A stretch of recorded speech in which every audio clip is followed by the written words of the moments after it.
Magandang umaga po sa inyong lahat. Ako nga pala si Kuloy Abagat o Junboy Abagat.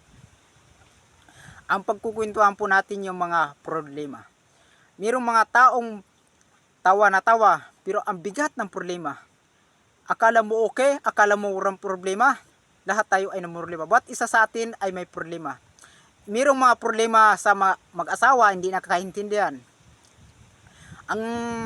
Mayroong nagtrabaho ang lalaki sa ibang bansa, pinapadala ng pira, itong babae na iwan, ng lalaki, ginagastos sa lalaki yung pira, alos hindi na mapaaral yung anak. Pag uwi ng lalaki, akala niya mayroong naipon, pero wala. Doon ng lalaki ang babae ng lalaki, naubos ang pira. Alam niyo yung mga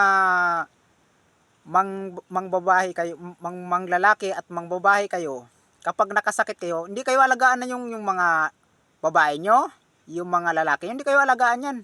Ang mag-alaga sa inyo, yung asawa nyo, ang mag-alaga sa inyo, mag-alaga sa inyo.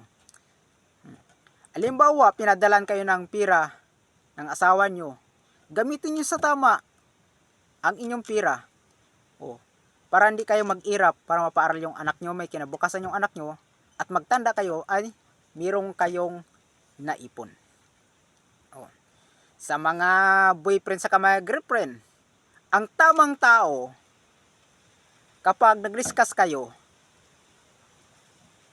madaling maayos.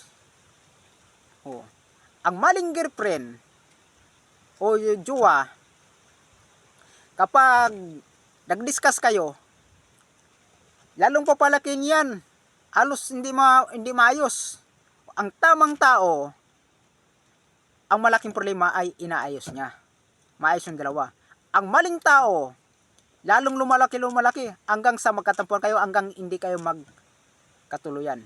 Ang tamang tao, inalisan ka ng boyfriend mo, hindi ka na mahal ng boyfriend mo, intay kang tamang panahon, may tamang panahon na para sa iyo ang lalaki na magmahal sa iyo. Magmahal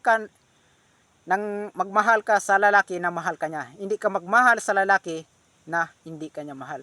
Kayo mga lalaki, mahalin niyo yung babae, yung nagmamahal sa inyo. Yung hindi nagmamahal sa inyo yung babae, huwag kayong magmahal sa kanya. Kapag mag-discuss kayo, ang lihit ng problema ay palalakihin niya.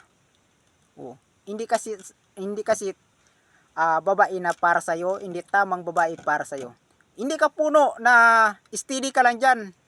Hindi ka makaalis. Ikaw ay tao. Kapag maling tao ang nasa feeling mo o nasa mahal mo, alis ka na.